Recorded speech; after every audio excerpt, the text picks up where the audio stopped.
뷰티풀 굿모닝 시간입니다. 다울투자증권 영업부 이성웅 차장 함께합니다. 어서 오세요. 네, 안녕하십니까.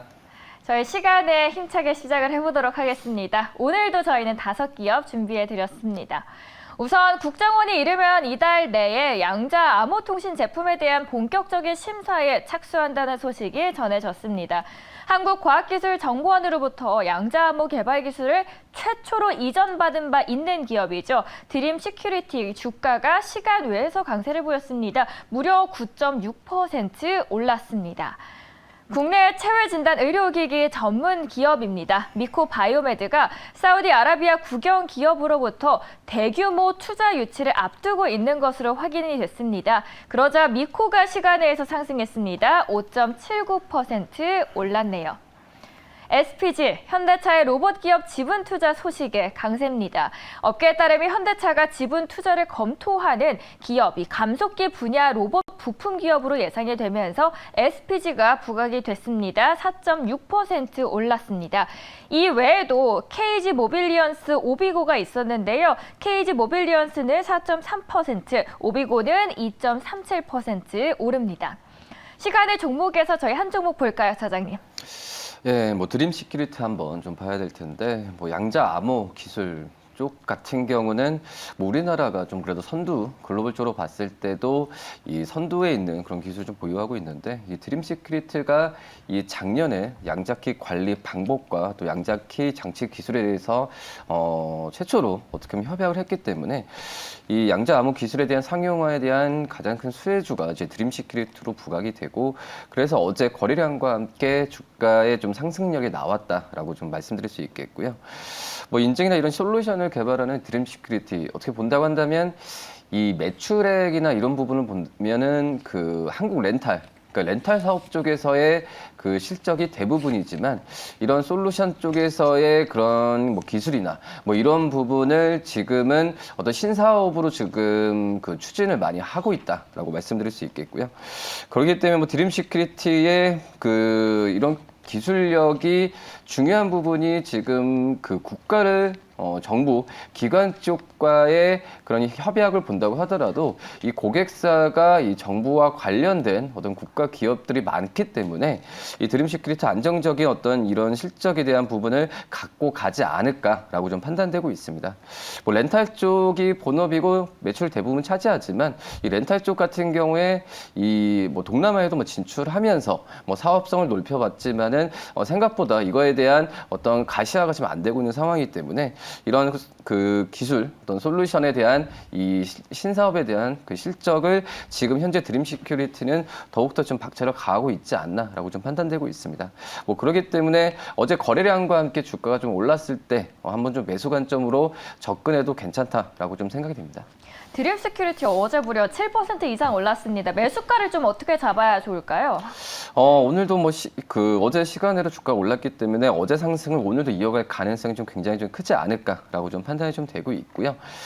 그렇기 때문에 1차적으로 한 10% 정도로 목표 주가는 4,100원을 좀 말씀을 좀 드리도록 하겠고요. 그 다음에 손절가는 3,400원 말씀드리도록 하겠습니다. 시간에서 올랐기 때문에 장 초반 상승 기대감 높고요. 목표가 4,100원입니다.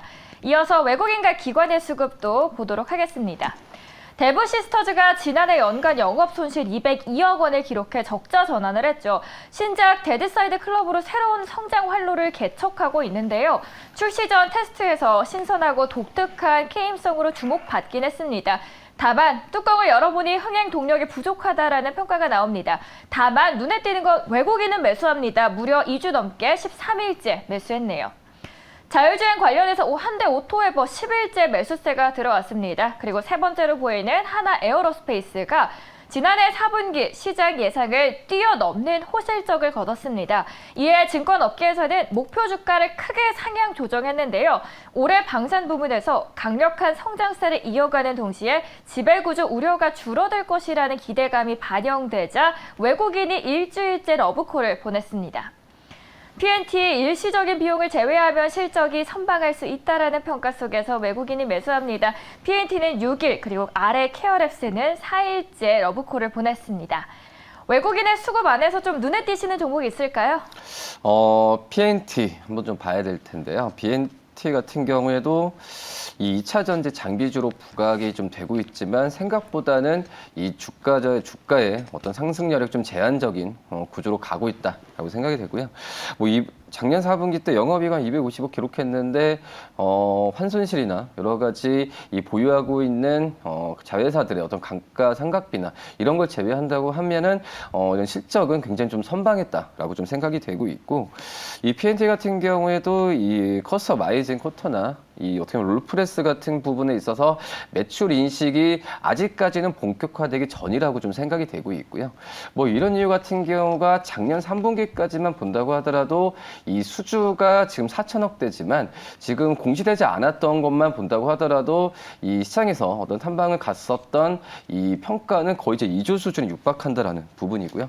그렇기 때문에 이런 부분이 올해 상반기 때보다도 내년 하반기 때의 그 매출이 본격적으로 잡히게 된다고 한다면 P&T가 실적주로서 시장에서 관심 많이 받을 가능성이 크지 않을까라고 좀 생각이 되고 있고, 뭐 지금 현재 뭐 PER 수준으로 본다고 하더라도 2차 전지 장비주들에 비해서는 주가 많이 안 올랐다고 판단되고 있습니다.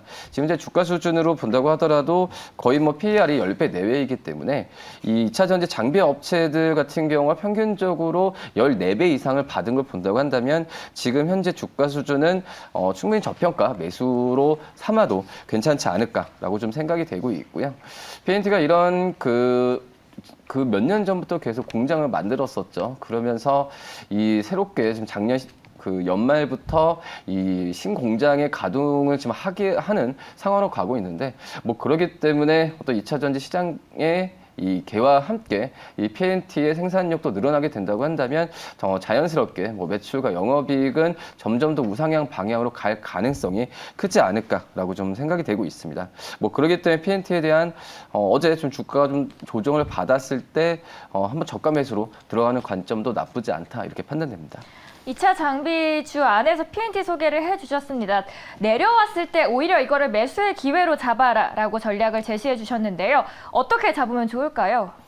오늘 장 초반에 어제 좀 근데 그 거래량과 함께 그 음봉을 띄었죠. 그렇기 때문에 오늘 어제의 하락세를 이어갈 가능성도 있다고 판단되고 있는데, 뭐 그렇기 때문에 장 초반보다도 이 반등을 꾀했을 때의 매수 관점을 가져가는 게 낫다라고 좀 판단되고 있고요. 1차적으로 목표가는 52,000원 말씀을 드리고 손절가는 44,000원 말씀드리도록 하겠습니다. 위기를 기회로 만들어서 P&T 목표가 52,000원까지 보도록 하겠습니다. 이어서 기관입니다. 기관의 5기업입니다. 먼저 애플페이가 이제 곧 국내에 도입이 되죠. 기관이 18일 동안 나이스 정보통신을 매수했습니다. SK스퀘어가 SK실더스에 이어서 보유 지분의 유동화, 그리고 기업 가치가 객관화된다면 투자 업무를 지향하는 다른 지주회사와 차별화될 것이라는 기대감에 SK스퀘어는 2주 넘게 13일 연속적으로 매수합니다. CJ가 1년 4개월 만에 9만 원 벽을 뚫으면서 52주 신고가를 최근에 기록했죠. 코로나19 직격탄을 맞은 후에 주요 계열사들의 주가는 지지부진하지만 올리브영의 실적 개선 기대감이 그 영향을 미쳤다라는 분석입니다. 10일 연속적으로 기관이 담고 있습니다. 치과 치료 관련 업체들의 해외 수출 증가세 이어지고 있습니다. 특히 중국의 임플란트 시장이 빠르게 성장을 하면서 관련 기업의 주가가 급등하고 있는데요. 그 안에서 레이, 중국의 임플란트 시술 확대 속 기관의 관심을 받고 있습니다. 6일 연속적으로 매수세 들어오고요. 셀트리온 그룹주들 바이오의 스타트를 끊어줬었죠. 기관이 5일 연속적으로 매수했습니다. 저희 기관의 탑픽주 볼까요? 레일을 한번 좀 볼 텐데요. 뭐 주가가 어제도 뭐 신고가를 경신하면서 꾸준하게 잘 가고 있는 현재 모습 보여주고 있고, 특히 이제 이 중국의 뭐 VBP 정책에 의해서 그 전에는 우리나라 임플란트 관련 기업들이 주목을 받았다고 한다면 이 레이처럼 이제 디지털 치료 솔루션이나 이런 기술을 만드는 기업들 같은 경우에도 제가 봤을 때 임플란트 다음에 어떤 시장에서 관심 많이 받을 가능성이 크다라고 좀 생각이 되고 있고, 특히 이제 레이 같은 경우에는 이제 3월 14일이죠. 다음 주죠. 중국에서 이 IDS 이 치과 기자재 전시회에서 이 스캐너나 새로운 신제품에 대한 출시 부분은 예정이 돼 있고 그런 부분이 저는 주가 좀 선반영이 지금 되고 있는 과정으로 가고 있지 않나라고 좀 생각이 되고 있고요. 앞서서 말씀드렸듯이 이제 중국 쪽의 VBP법 정책에 의한 수혜를 좀 말씀을 드렸는데 중국 쪽에서의 매출을 한 2라고 한다면 미국 쪽에서는 1이라고 볼 수 있습니다.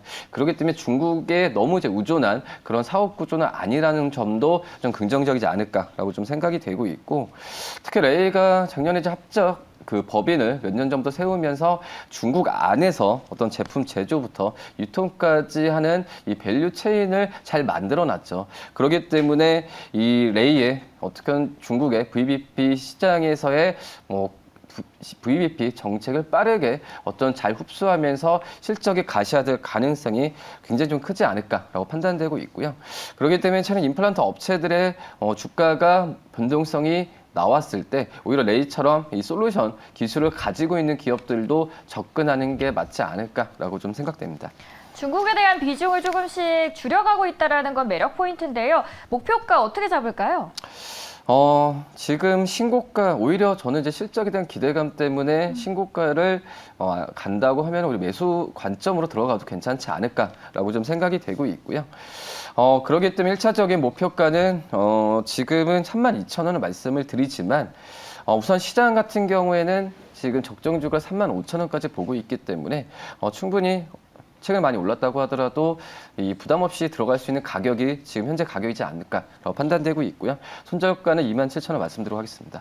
이 종목은 달리는 호랑이 등에 올라타자 목표가 32,000원입니다. 지금까지 뷰티풀 굿모닝 시간 함께 하셨습니다. 다울투자증권 영업부 이성웅 차장이었습니다. 감사합니다. 네, 감사합니다.